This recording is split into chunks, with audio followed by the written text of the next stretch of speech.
Well, welcome again. Good morning, or whatever time of the day it is that you might tune into this. Welcome to Reading Through the Bible in a Year. Amen. Today is March the 23rd. We're going to be reading Psalms chapter 83, Deuteronomy 12 and 13, and then Proverbs chapter 21. We very often have articles that we read that are related to our United States.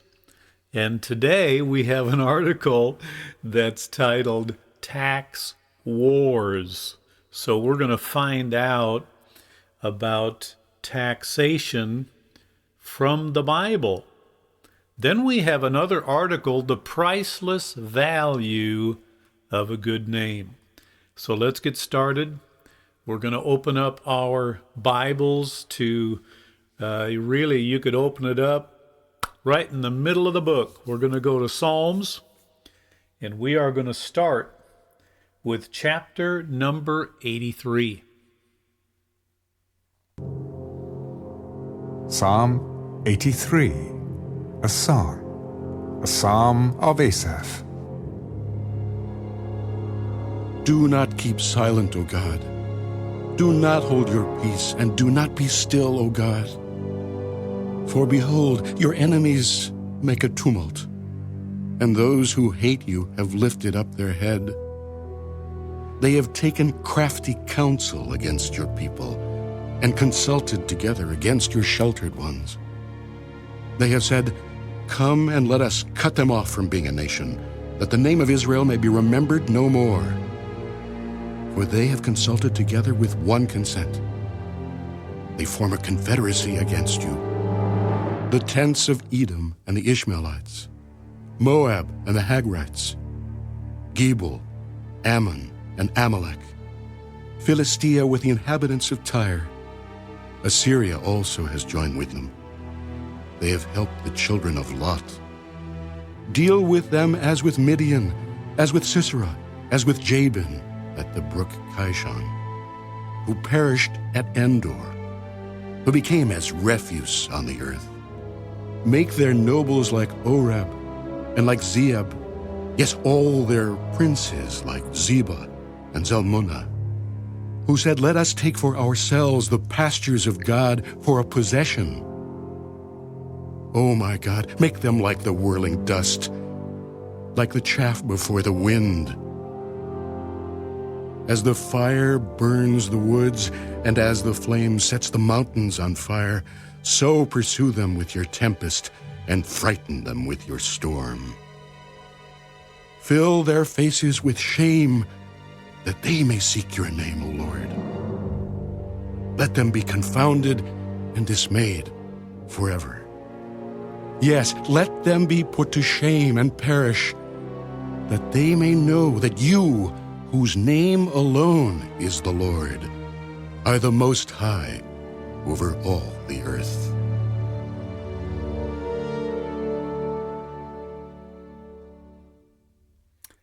Amen. Psalms chapter 83.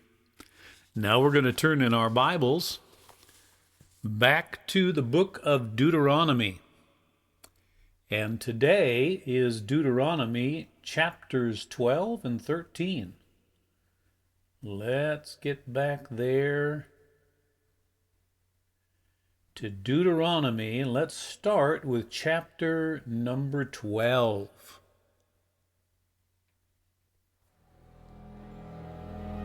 These are the statutes and judgments which you shall be careful to observe in the land which the Lord God of your fathers is giving you to possess, all the days that you live on the earth. You shall utterly destroy all the places where the nations which you shall dispossess served their gods, on the high mountains, and on the hills, and under every green tree. And you shall destroy their altars, break their sacred pillars, and burn their wooden images with fire. You shall cut down the carved images of their gods and destroy their names from that place. You shall not worship the Lord your God with such things, but you shall seek the place where the Lord your God chooses out of all your tribes to put his name for his dwelling place.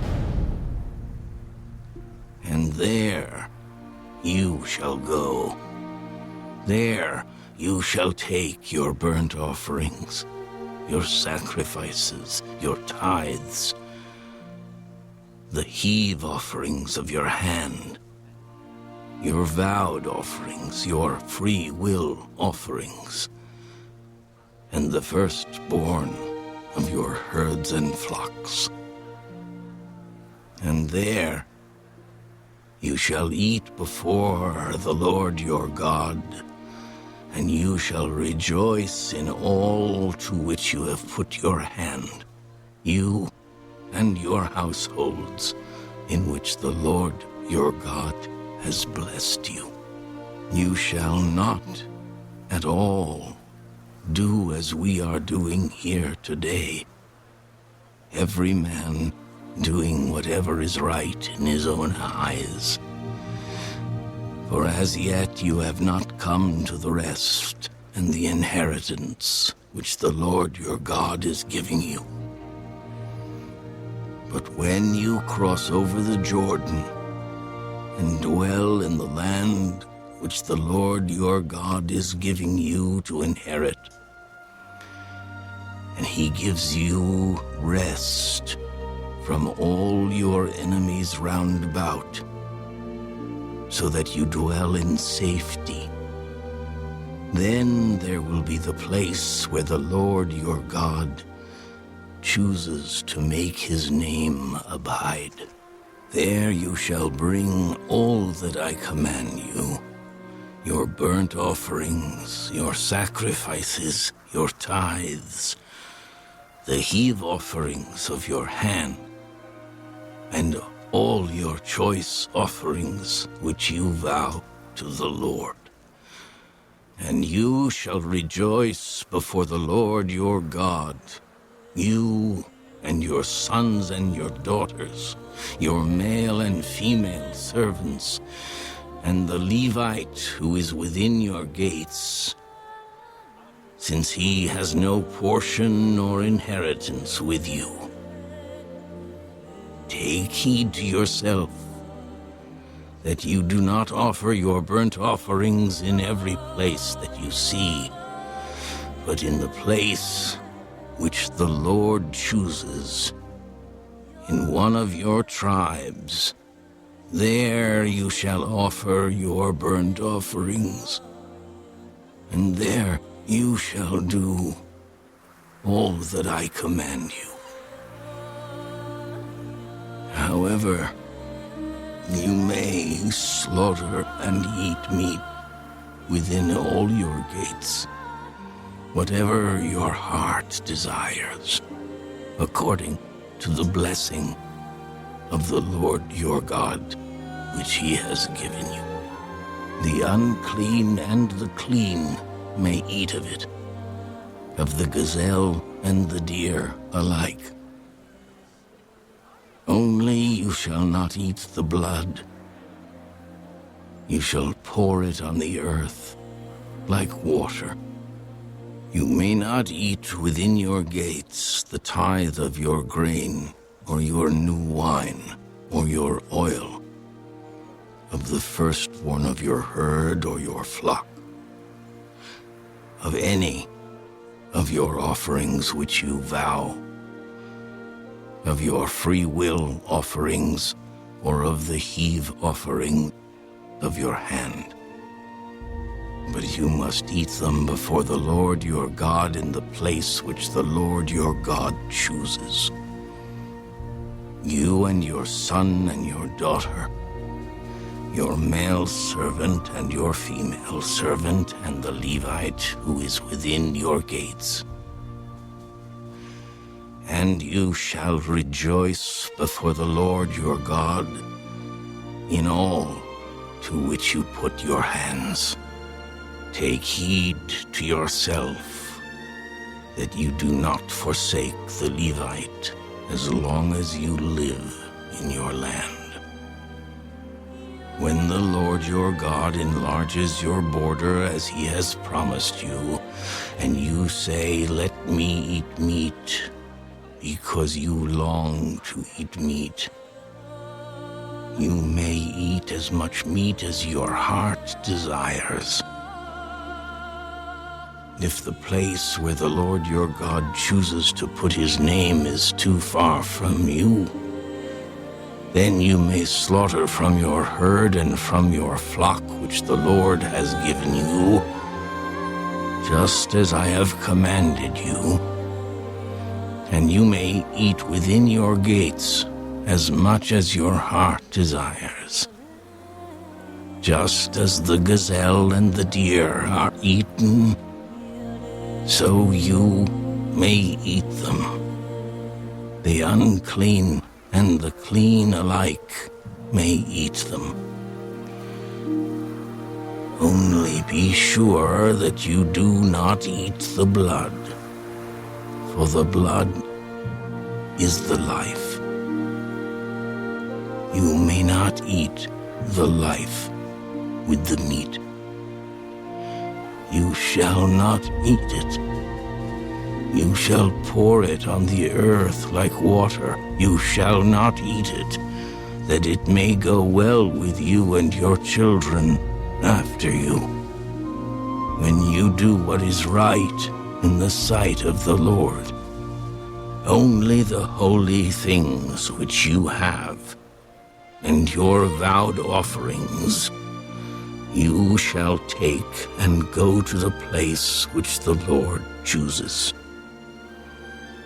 And you shall offer your burnt offerings, the meat and the blood, on the altar of the Lord your God. And the blood of your sacrifices shall be poured out on the altar of the Lord your God. And you shall eat the meat. Observe and obey all these words which I command you, that it may go well with you and your children after you forever, when you do what is good and right in the sight of the Lord your God. When the Lord your God cuts off from before you the nations which you go to dispossess, and you displace them and dwell in their land, take heed to yourself that you are not ensnared to follow them after they are destroyed from before you, and that you do not inquire after their gods, saying, "How did these nations serve their gods? I also will do likewise." You shall not worship the Lord your God in that way. For every abomination to the Lord which he hates, they have done to their gods. For they burn even their sons and daughters in the fire to their gods. Whatever I command you, be careful to observe it. You shall not add to it, nor take away from it.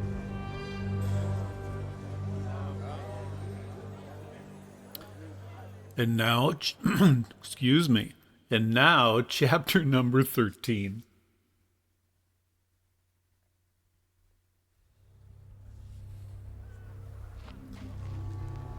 If there arises among you a prophet or a dreamer of dreams, and he gives you a sign or a wonder, and the sign or the wonder comes to pass, of which he spoke to you, saying, Let us go after other gods which you have not known, and let us serve them. You shall not listen to the words of that prophet or that dreamer of dreams. For the Lord your God is testing you to know whether you love the Lord your God with all your heart and with all your soul. You shall walk after the Lord your God and fear him, and keep his commandments and obey his voice. You shall serve him and hold fast to him. But that prophet, or that dreamer of dreams, shall be put to death, because he has spoken in order to turn you away from the Lord your God, who brought you out of the land of Egypt and redeemed you from the house of bondage, to entice you from the way in which the Lord your God commanded you to walk. So you shall put away the evil from your midst. If your brother, the son of your mother, your son or your daughter, the wife of your bosom, or your friend who is as your own soul, secretly entices you, saying, "Let us go and serve other gods, which you have not known, neither you nor your fathers, of the gods of the people which are all around you, near to you or far off from you, from one end of the earth to the other end of the earth, you shall not consent to him or listen to him, nor shall your eye pity him, nor shall you spare him or conceal him, but you shall surely kill him. Your hand shall be first against him, to put him to death, and afterward the hand of all of the people. And you shall stone him with stones until he dies, because he sought to entice you away from the Lord your God, who brought you out of the land of Egypt from the house of bondage. So all Israel shall hear and fear, and not again do such wickedness as this among you. If you hear someone in one of your cities, which the Lord your God gives you to dwell in, saying, "Corrupt men have gone out from among you and enticed the inhabitants of their city, saying, 'Let us go and serve other gods, which you have not known,' then you shall inquire, search out, and ask diligently. And if it is indeed true and certain that such an abomination was committed among you, you shall surely strike the inhabitants of that city with the edge of the sword, utterly destroying it, all that is in it and its livestock with the edge of the sword.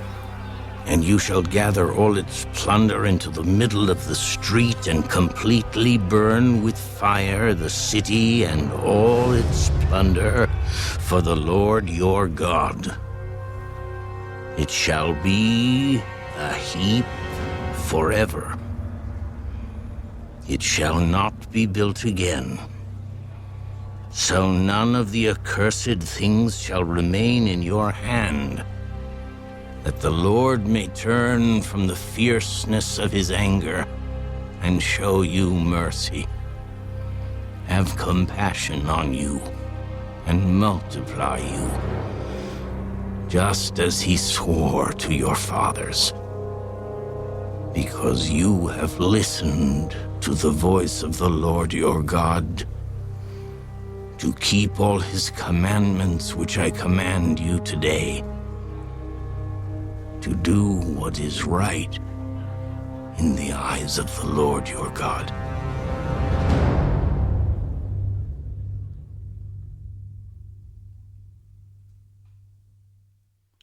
Deuteronomy chapters 12 and 13. Now we're going to turn in our Bibles for our last chapter reading for today, Proverbs, and chapter 21. So let us turn back here to the book of Proverbs and go to chapter 21. Here we are.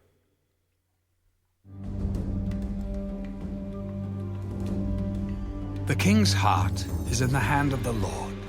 Like the rivers of water, he turns it wherever he wishes. Every way of a man is right in his own eyes, but the Lord weighs the hearts. To do righteousness and justice is more acceptable to the Lord than sacrifice. A haughty look, a proud heart, and the plowing of the wicked are sin. The plans of the diligent lead surely to plenty, but those of everyone who is hasty surely to poverty. Getting treasures by a lying tongue is the fleeting fantasy of those who seek death. The violence of the wicked will destroy them, because they refuse to do justice. The way of a guilty man is perverse, but as for the pure, his work is right. Better to dwell in a corner of a housetop than in a house shared with a contentious woman. The soul of the wicked desires evil. His neighbor finds no favor in his eyes. When the scoffer is punished, the simple is made wise. But when the wise is instructed, he receives knowledge. The righteous God wisely considers the house of the wicked, overthrowing the wicked for their wickedness. Whoever shuts his ears to the cry of the poor will also cry himself and not be heard. A gift in secret pacifies anger, and a bribe behind the back, strong wrath.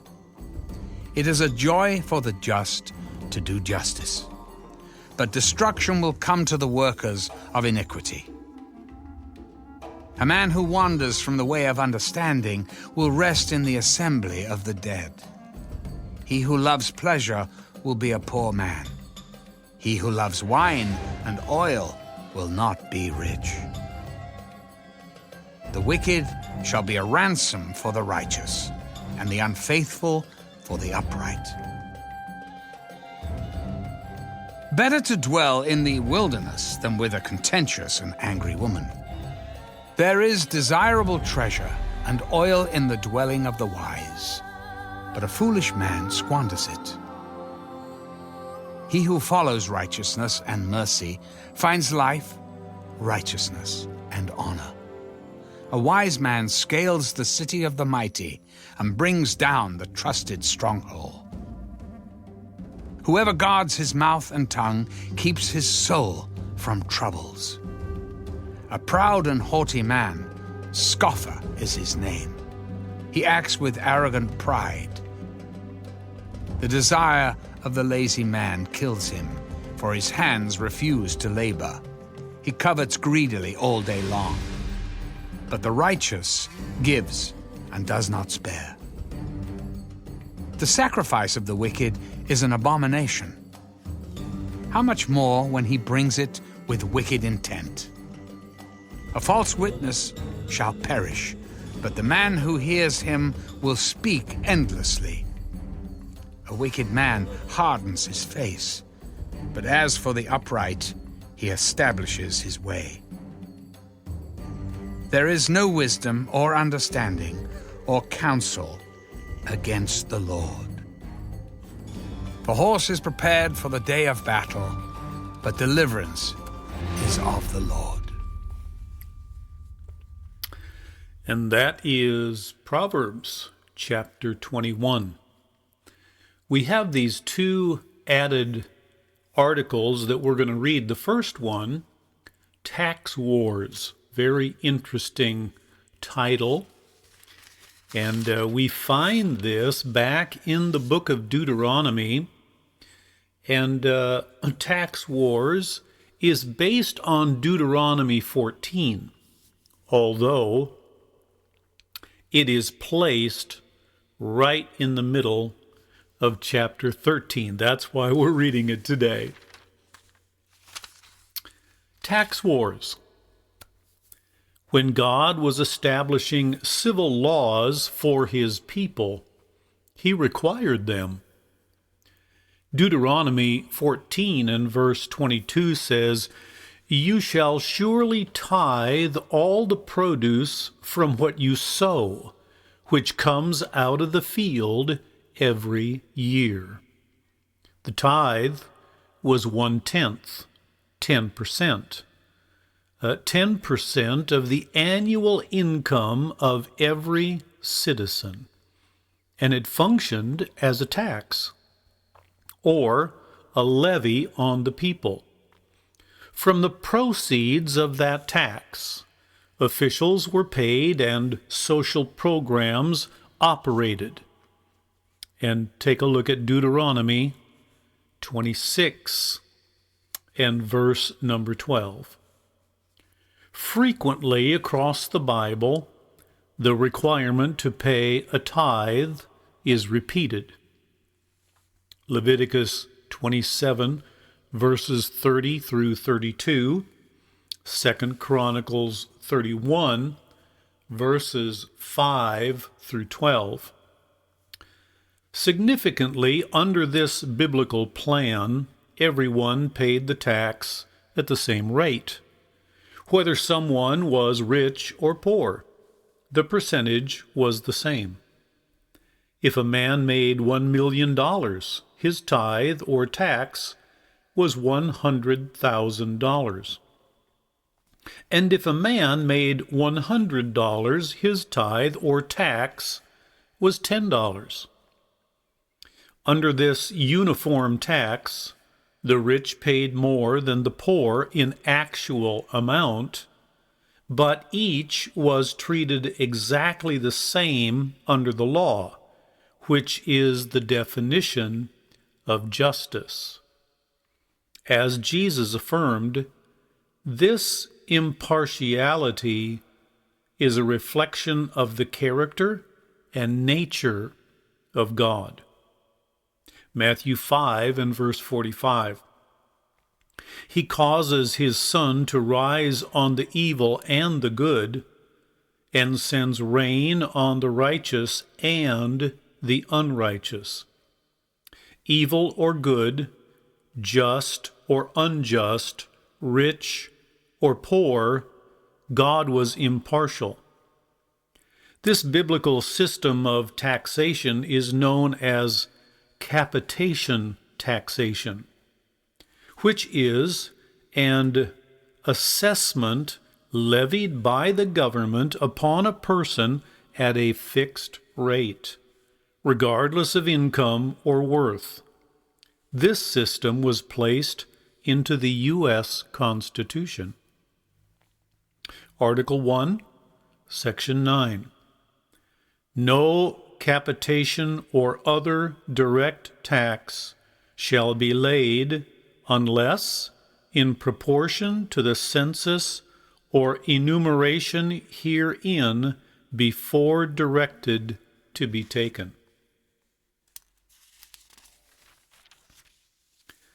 The founders required that federal taxes be applied evenly to every person, divided equally based on the census population numbers.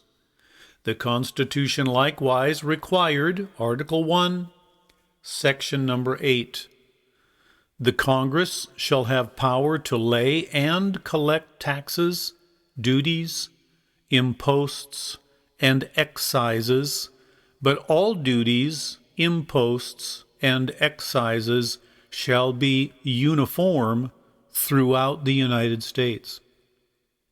But in the late 1800s, a dramatically different system of taxation was advocated under the rise of progressivism and post-structuralism, two parallel anti-biblical paradigms that teach citizens to view themselves not as a part of the country as a whole, but rather as part of some group, whether black or white or brown, gay or straight, rich or poor, young or old, union or non-union, etc. This world view regularly pits one group against another. As when Congress passes hate crime laws protecting some groups, gays and lesbians, or minority races, such as Jews or African Americans, but not others, veterans, seniors, rather than having all laws apply equally to everyone. In the past, America was characterized by the Latin phrase on the Great Seal of the United States, E pluribus unum, meaning out of many, one, an expression acknowledging that although there was much diversity in America, there was a common unity that overcame all differences. But progressivism and post-structuralism reverse that emphasis to become e unimus pluribus, that is, out of one, many, thus dividing the nation into separate groups with no unifying commonality.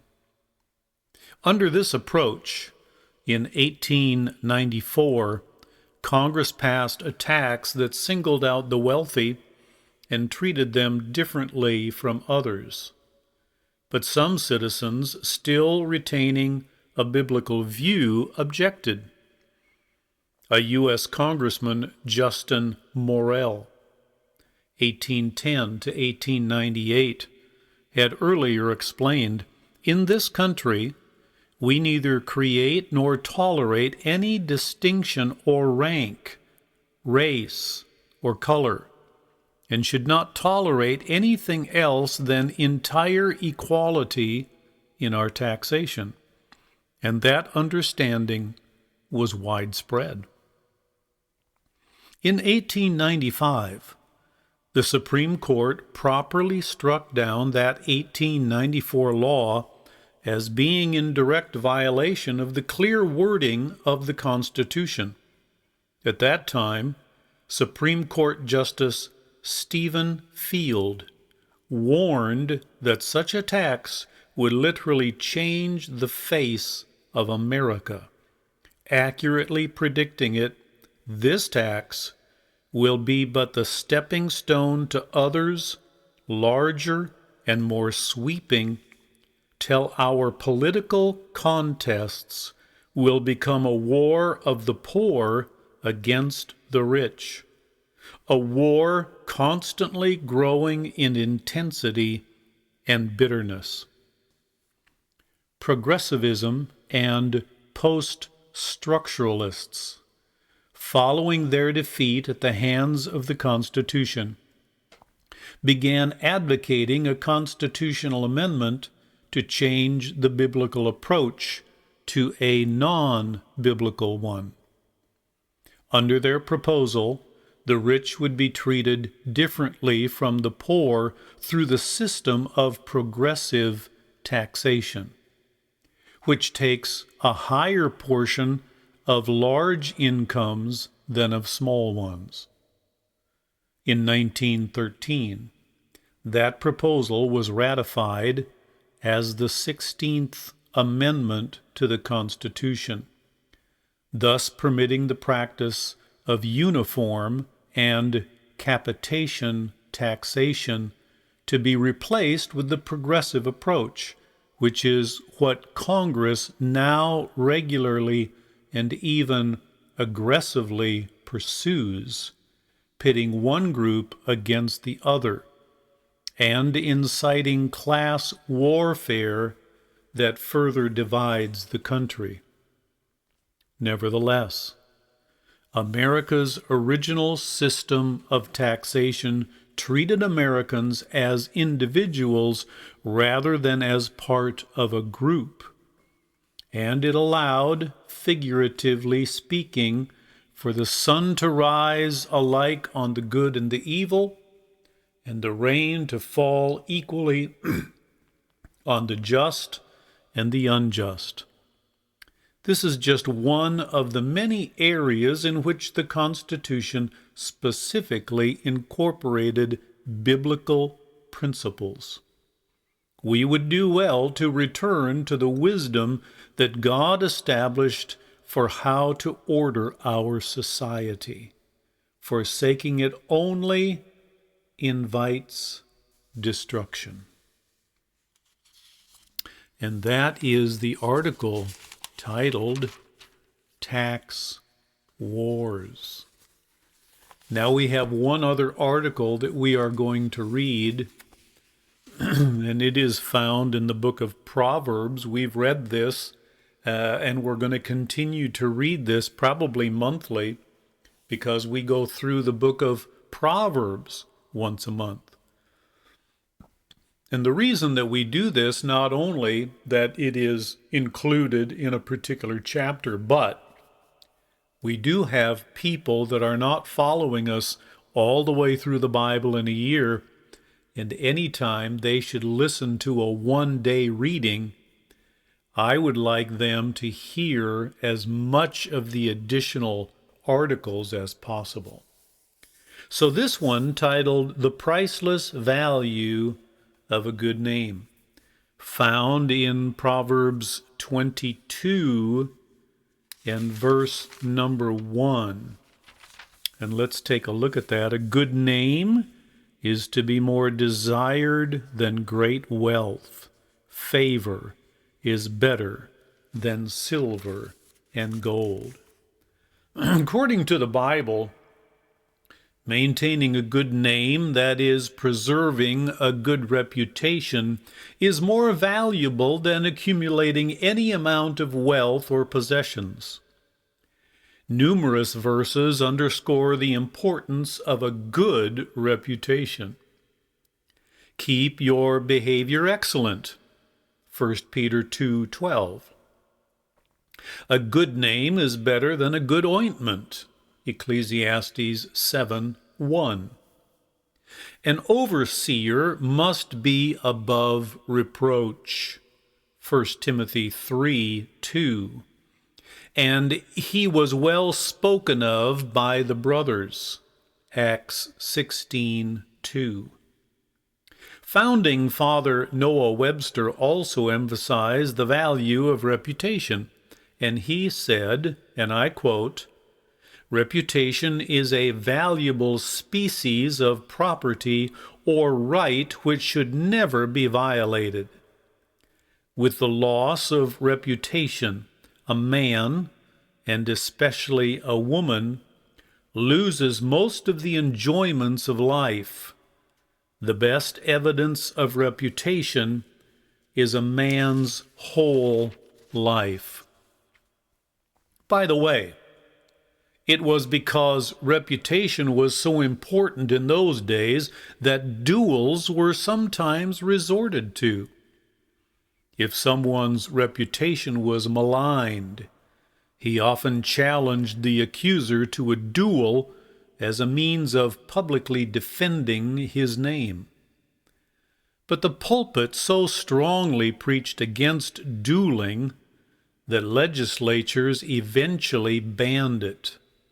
Nevertheless, dueling was a culture, if not a skewed reflection of the fact that preserving one's reputation was considered important. Declaration signer Benjamin Rush was highly conscious of reputation, and he strongly inculcated in his children the necessity of doing nothing to injure your own reputation. For example, when his son James, the seventh of his children, set off for medical school, Dr. Rush, offering advice to him about preserving his reputation by first urging, and I quote, "Commit yourself and all that you are interested in daily to the protection of your Maker, Preserver, and bountiful Benefactor. Keep a journal from the day you leave Philadelphia, in which insert subjects of sermons, speeches, etc. Attend public worship. Read the Bible only and nothing else on Sundays." Unquote.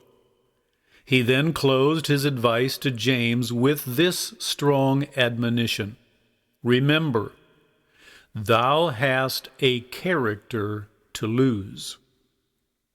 This is excellent advice for every one of us. Don't lose your character, for it is the most valuable asset you have.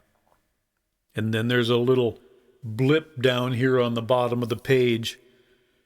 President George Washington's character and integrity have been loved and embraced down through American history. Today is March the 23rd, and we have read Psalms 83, Deuteronomy chapters 12 and 13, Proverbs chapter 21, and then we read an article titled Tax Wars, and then the priceless value of a good name.